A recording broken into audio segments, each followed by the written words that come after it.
काहीतरी काम मिळणं हे स्वप्न होतं आणि ते फायनली या सिनेमाच्या निमित्ताने पूर्ण झालं आहे. आणि आत्ताच शशांक सरांनी सांगितलं की तुझं डेडिकेशन किंवा त्या प्रती सतत अलर्ट असणं, तर आता ते स्वप्न पूर्ण झालं आहे. आता खूप पुढे आलो आहे, आपण पुढच्या टप्प्याकडे येऊन पोहोचलो आहे आणि तू दिसणार आहेस. तर ती काही धाकधूक आहे का आता, कारण एक वेगळं काम तू घेऊन आली आहेस आमच्यासाठी? नाही, धाकधूक तर नक्कीच आहे, पण मला एक गोष्ट शेअर करायला आवडेल. कदाचित शशांक सरांना आठवत नसेल, पण ही आमची पहिली भेट नाही आहे या चित्रपटसृष्टीतली. 2019 साली महाराष्ट्र राज्य चित्रपट पुरस्कार सोहळा होता. सरांचं सर्वोत्कृष्ट अभिनेतामध्ये नॉमिनेशन होतं आणि माझं सर्वोत्कृष्ट अभिनेत्रीमध्ये नॉमिनेशन होतं. आणि ज्यावेळेस सरांना तो अवॉर्ड डिक्लेअर झाला, सर्वोत्कृष्ट अभिनेता शशांक सर, मी म्हटलं जर शशांक सरांना मिळतंय तर माझा काहीच चान्स नाही आहे, आता मला अजून अनेक वर्ष काम करायचं. पण सर ॲक्च्युली माझे लकी फॅक्टर आहेत, कारण का त्या वर्षी आम्ही पहिल्यांदा स्टेज शेअर केला होता. मलाही मिळाला होता पुरस्कार आणि सरांनाही मिळाला होता. पण त्यावेळेस मला अजिबात वाटलं नव्हतं की सरांसोबत इतक्या लवकर पटकन स्क्रीनही शेअर करता येईल. So thank you so much Shashank sir. तुम्हाला कदाचित लक्षात नव्हतं, पण अनेक दिग्गजांसोबत काम करायला मिळालं.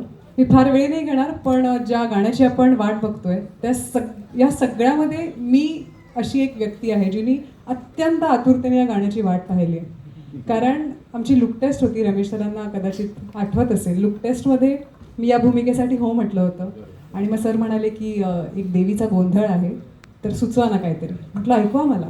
मग त्यांनी गाणं असं ऐकवलं आणि मी ऐकते इतका अप्रतिम तो गोंधळ होता. मी अर्धवट गाणं थांबवलं. म्हटलं सर आत्ता मी कश्मीर महाजनीला फोन करते, मला दुसरं कोणीच दिसत नाही.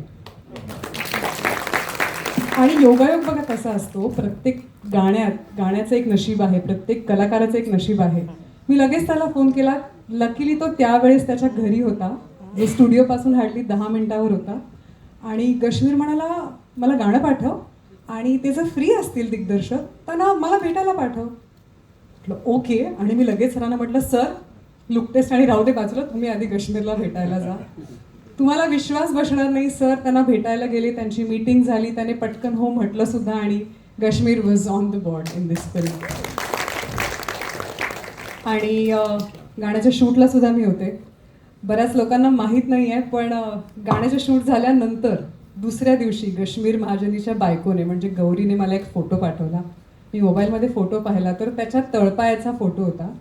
तळपायाची संपूर्ण त्वचा निघाली होती, रक्त होतं आणि त्याला बँडेज लावून तो त्याच्या टेरेसवर बसला होता. हे कदाचित तो सांगणार नाही, पण आज मैत्रीण म्हणून मी हे सांगितलं. इतकी मेहनत मी कश्मीरची पाहिली आहे. आम्ही एकत्र सिनेमात काम केलं आहे आणि कदाचित जर ही पोलिसाची भूमिका मी आधी हो म्हटलं नसतं तर कदाचित मी रमेश सरांना म्हटलं असतं की सर हा गोंधळ मला द्या, फिमेल आपण आर्टिस्टकडून गाऊन घेऊया. बट कश्मीर तुझ्याहून बेस्ट कोणाला जमलंच नसतं हे, कारण का तू अगदी मनापासून केलंस. तू एक सच्चा कलाकार आहेस, तू एक सच्चा मित्र आहेस आणि तू ज्या डेडिकेशनने काम करतो ना, आय थिंक ह्या पिढीने आणि पुढच्या पिढीने तुझ्याकडून शिकण्यासारखं भरपूर काही आहे आणि तुझ्यावर देवीची कृपा नेहमी असेल.